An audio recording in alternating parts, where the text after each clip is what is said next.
ರಮಾಪತಿಂ ಪೂರ್ಣಗುಣಂ ಮುಕುಂದಂ ವ್ಯಾಸಂಚ ವಿಜ್ಞಾನ ಸಹಸ್ರಭಾನುಂ ಪೂರ್ಣಪ್ರಬೋಧಂ ಚ ಸುತತ್ವದೀಪಂ ಕ್ರಮಾದ್ಗುಣಶ್ಚ ಪ್ರಣಮಾಮಿ ಮೂರ್ಧನ.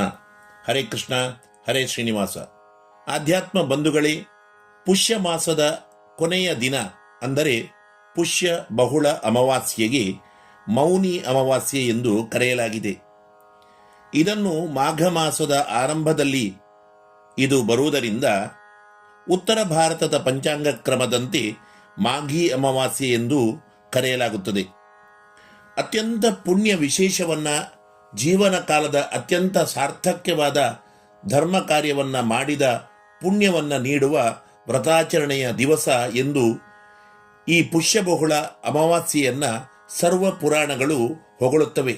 ಇಂದು ಮಾಡುವ ದೇವತಾ ಪ್ರಾರ್ಥನೆ, ಸ್ನಾನ, ದಾನ, ವ್ರತ ಆಚರಣೆಗಳು ದೇವತೆಗಳಿಗೆ ದೊರಕುವ ಪುಣ್ಯ ಶಕ್ತಿಯನ್ನು, ಪ್ರಭುತ್ವವನ್ನು, ಅಧಿಕಾರವನ್ನು ಅವರವರ ಯೋಗ್ಯತೆಗೆ ಅನುಗುಣವಾಗಿ ಇಹಜೀವನದ ಎಲ್ಲ ಆಕಾಂಕ್ಷೆಗಳನ್ನು ನೀಡುತ್ತದೆ. ಹಾಗೆಯೇ ದೇವತೆಗಳಿಗೆ ದೊರಕುವ ಸ್ವರ್ಗ, ಮೋಕ್ಷಾದಿ ಸುಖಗಳನ್ನು ಕೂಡ ನೀಡಲು ಆತ್ಮದ ಸಾಧನೆಯೊಂದಿಗೆ ಇದು ಕಾರಣವಾಗಿದೆ.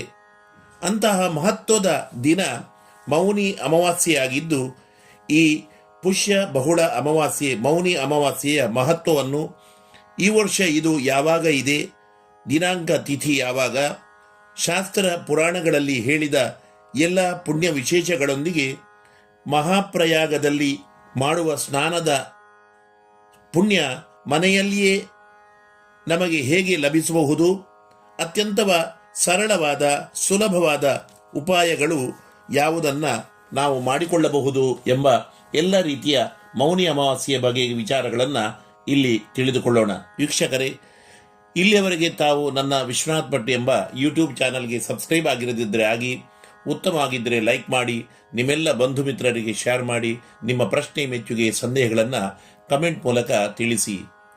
ಜ್ಯೋತಿಷ್ಯ, ವಾಸ್ತು ವಿಷಯಗಳನ್ನು ನಮ್ಮಲ್ಲಿ ತಿಳಿಯಬೇಕಾದವರು 9820118612ಗೆ ಕರೆ ಮಾಡಬಹುದಾಗಿದೆ. ಬಂಧುಗಳೇ, ಪುಷ್ಯ ಮಾಸದ ಕೃಷ್ಣಪಕ್ಷದ ಅಮಾವಾಸ್ಯೆ, ಮೌನಿ ಅಮಾವಾಸ್ಯೆಯು ಈ ವರ್ಷ 2025ರಲ್ಲಿ ಜನವರಿ 29ರಂದು ಬುಧವಾರ ಇದೆ. ಅಮಾವಾಸ್ಯ ತಿಥಿಯು ಜನವರಿ 28 ಮಂಗಳವಾರದಂದು ಸಂಜೆ 7:36 ಆರಂಭವಾಗಿ ಮರುದಿವಸ ಎಂದರೆ ಜನವರಿ 29 ಬುಧವಾರದಂದು ಸಂಜೆ 6:05 ಇರುತ್ತದೆ. ಸೂರ್ಯೋದಯ ವ್ಯಾಪಿನಿ ತಿಥಿಯ ಆಚರಣೆಯ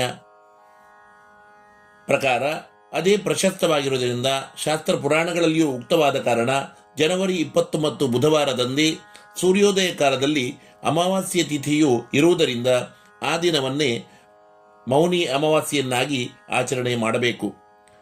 ಶಾಸ್ತ್ರ ಪುರಾಣಗಳ ಪ್ರಕಾರ ಇಂದು ನಡೆಸುವ ಸ್ನಾನ, ದಾನ, ಪಿತೃತರ್ಪಣ ವ್ರತಾಚರಣೆಗಳಿಗೆ ವಿಶೇಷ ಪುಣ್ಯ ಪ್ರಾಪ್ತಿ ಇದೆ ಎನ್ನಲಾಗಿದೆ. ಈ ವರ್ಷ ಮಹೋದಯ ಯೋಗ ಅಂದರೆ ಮಹಾಕುಂಭಸ್ಥಾನ 144 ವರ್ಷಗಳಲ್ಲಿ ಬರುವ ವಿಶೇಷವಾದ ಮಹಾಕುಂಭ ಸ್ನಾನ ನಡೆಸುವ ಯೋಗವು ಪಂಚಾಂಗ ಶಾಸ್ತ್ರ ಪ್ರಕಾರ ಪ್ರಾಪ್ತಿಯಾಗಿದೆ. ಸೂರ್ಯನು ಮಕರ ರಾಶಿಗೆ ಬರುವಾಗ, ಬೃಹಸ್ಪತಿಯು ವೃಷಭ ರಾಶಿಯಲ್ಲಿ ಇರುವಾಗ ಉಂಟಾಗುವ ವಿಶೇಷ ಗ್ರಹಯೋಗದ ಈ ಮಹಾಕುಂಭ ಸ್ನಾನದ ಅವಧಿಯಲ್ಲಿ ಬರುವ ಅಮಾವಾಸ್ಯೆಯ ದಿನದಂದು ಸೂರ್ಯಚಂದ್ರರು ಒಟ್ಟಾಗಿ ಮಕರ ರಾಶಿಯಲ್ಲಿ ಬರುತ್ತಾರೆ. ಮಾಸಾಂತ್ಯ ಆಚರಣೆಯ ದಾಕ್ಷಿಣಾತ್ಯ ಪದ್ಧತಿಯ ಪ್ರಕಾರ ಇದು ಪುಷ್ಯ ಬಹುಳ ಅಮಾವಾಸ್ಯೆಯಾಗಿದೆ. ಪೂರ್ಣಿಮಾಂತ ಪ್ರಕಾರ ಮಾಘ ಮಾಸದ ಆರಂಭದ ಮಹತ್ವದ ದಿನ ಆದ್ದರಿಂದ ಇದನ್ನು ಮಾಘಿ ಅಮಾವಾಸ್ಯೆ ಎಂಬುದಾಗಿಯೂ ಕೂಡ ಕರೆಯಲಾಗುತ್ತದೆ. ಇನ್ನೊಂದು ವಿಶೇಷ ಏನೆಂದರೆ ಇದನ್ನು ಮೌನಿ ಅಮಾವಾಸ್ಯೆ ಎಂದು ಕರೆಯಲಾಗಿದೆ. ಇವತ್ತು ಮಾಡತಕ್ಕಂಥ ಎಲ್ಲ ಆಚರಣೆಗಳನ್ನು ಅತ್ಯಂತ ಮೌನವಾಗಿ ಭಗವಂತನ ಧ್ಯಾನದೊಂದಿಗೆ ನಡೆಸಬೇಕು ಎನ್ನಲಾಗಿದೆ. ಜೀವನದ ಬೇರೆಲ್ಲ ಕಾರ್ಯಗಳನ್ನು ನಡೆಸದೆ ಒಂದೇ ಕಾರ್ಯದಲ್ಲಿ ನಾವು ಲೀನವಾಗುವುದಿದ್ದರೆ, ಆ ಕಾರ್ಯವು ವಿಶೇಷ ಕಾರ್ಯ ಆಗಿದ್ದರೆ ಅದನ್ನು ನಾವು ಸ್ವಾಭಾವಿಕವಾಗಿ ಬೇರೇನೂ ಮಾತಾಡದೆ ಮೌನವಾಗಿಯೇ ನಡೆಸುತ್ತೇವೆ. ಅತ್ಯಂತ ಅವಶ್ಯದ ಕಾರ್ಯವು ಇದು ಆಗಿರುವಾಗ ಅದನ್ನು ನಾವು ಮೌನವಾಗಿಯೇ ಮಾಡಬೇಕಾಗುತ್ತದೆ.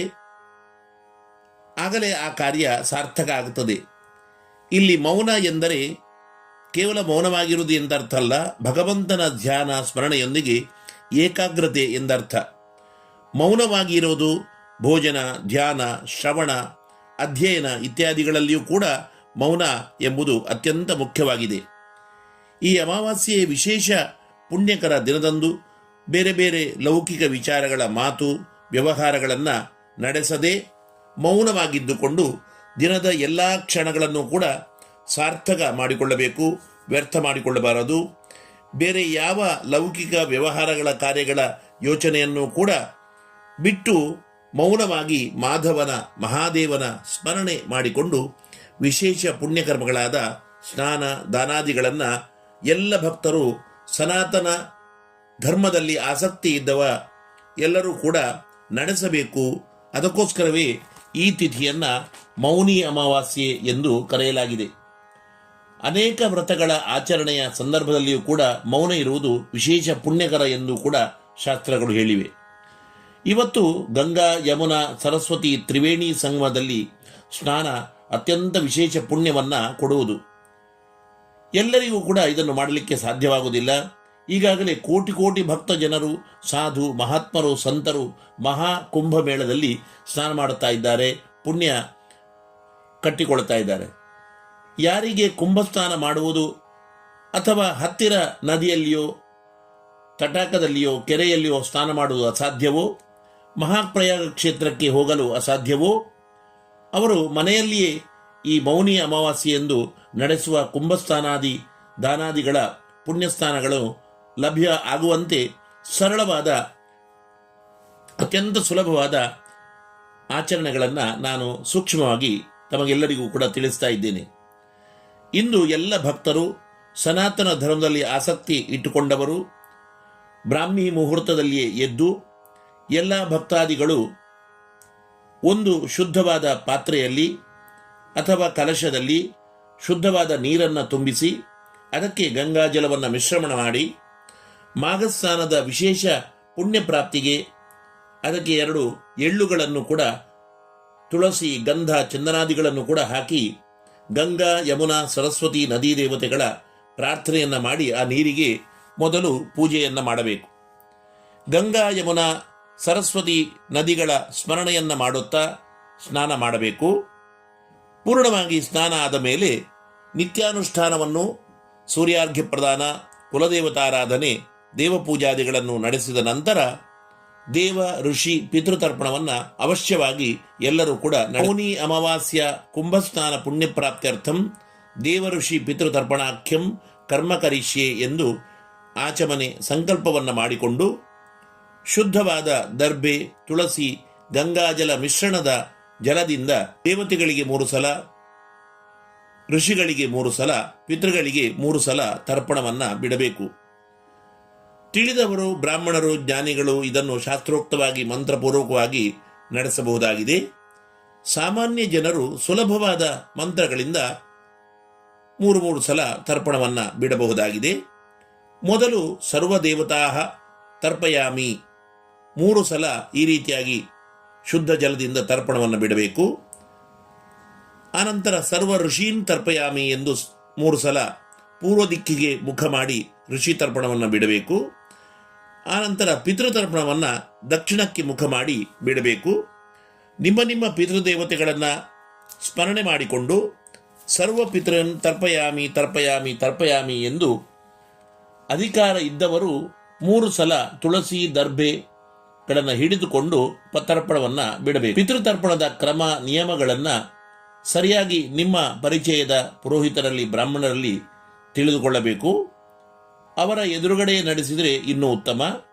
ಇದು ಸಾಮಾನ್ಯರಿಗೆ ಹೇಳಿದ ಅತ್ಯಂತ ಸುಲಭವಾದ ಮೌನಿ ಅಮಾವಾಸ್ಯೆಯನ್ನು ನಡೆಸುವ ಸ್ನಾನ, ತರ್ಪಣ ಇತ್ಯಾದಿಗಳ ವಿಧಾನ ಆಗಿದೆ. ಅವಶ್ಯವಾಗಿ ಇಷ್ಟನ್ನಾದರೂ ಕೂಡ ಮನೆಯಲ್ಲಿಯೇ ಎಲ್ಲ ಭಕ್ತರು ನಡೆಸಿದರೆ ಎಲ್ಲರಿಗೂ ಕೂಡ ಮಹಾಕುಂಭಸ್ನಾನದ ಪುಣ್ಯವೇ ಲಭಿಸುವುದು. ತ್ರಿವೇಣಿ ಸಂಗಮ ಸ್ನಾನದ ಪುಣ್ಯ ಸಂಪಾದಿಸುವ ಯೋಗ ಮೌನಿ ಅಮಾವಾಸ್ಯೆಯು ಇವತ್ತು ನಮಗೆ ಕಲ್ಪನೆಯಾಗಿದೆ. ಇನ್ನು ಸ್ನಾನ, ನಿತ್ಯಾನುಷ್ಠಾನ, ಪಿತೃತರ್ಪಣಾದಿಗಳು ಎಲ್ಲ ಆದ ಮೇಲೆ ಕಾಂಸ್ಯ ಎಂದರೆ ಕಂಚಿನ ಪಾತ್ರೆಯಲ್ಲಿ ನೀರಿನೊಂದಿಗೆ ಕಾಂಸ್ಯ ಪಾತ್ರ ದಾನ ಅಂದರೆ ಕಂಚಿನ ಪಾತ್ರೆಯನ್ನು ಶ್ರೇಷ್ಠ ಬ್ರಾಹ್ಮಣರಿಗೆ ದಾನವನ್ನು ಕೊಡಬೇಕು. ಉಳಿದಂತೆ ಗೋದಾನವನ್ನು ನಡೆಸಬಹುದು. ತುಳಸಿ ವೃಕ್ಷದಾನ, ಯಥಾಶಕ್ತಿ ಪುಸ್ತಕ, ವಸ್ತ್ರ, ಪಾತ್ರೆ, ದೀಪ, ಕಲಶ ಇತ್ಯಾದಿ ದಾನಗಳನ್ನು ಯೋಗ್ಯರಿಗೆ ನಾವು ನೀಡಿದಲ್ಲಿ ಮಹಾಕುಂಭಸ್ನಾನ ಮಾಡಿದ ಪುಣ್ಯ, ಪಿತೃತರ್ಪಣ ಮಾಡಿದ ಪುಣ್ಯಗಳು ಕೂಡ ಮೌನಿ ಅಮಾವಾಸ್ಯೆಯಂದು ಸಿಗುತ್ತದೆ. ಇಂದಿನ ದಿವಸ ಪೂರ್ಣ ದಿವಸ ಮೌನವಾಗಿದ್ದುಕೊಂಡು ಭಗವಂತನ ಸ್ಮರಣೆಯನ್ನು ನಡೆಸುತ್ತಾ ಎಲ್ಲರೂ ಕೂಡ ಅತ್ಯಂತ ಸುಲಭವಾದ, ಅತ್ಯಂತ ಸರಳವಾದ ಈ ಉಪಾಯಗಳನ್ನು ನಡೆಸಿ ಮೌನಿ ಅಮಾವಾಸ್ಯೆಯ ಪೂರ್ಣ ಪುಣ್ಯವನ್ನು ಪಡೆದುಕೊಳ್ಳಿ, ಜನ್ಮವನ್ನು ಸಾರ್ಥಕಪಡಿಸಿಕೊಳ್ಳಿ, ಭಗವಂತನ ಅನುಗ್ರಹವನ್ನು ಸಂಪಾದಿಸಿಕೊಳ್ಳಿ ಎನ್ನುತ್ತಾ ನಾನು ವಿರಮಿಸುತ್ತೇನೆ. ಜೀವೇಮ ಶರದಶತಂ, ಜೀವೇಮ ಶರದಶತಂ.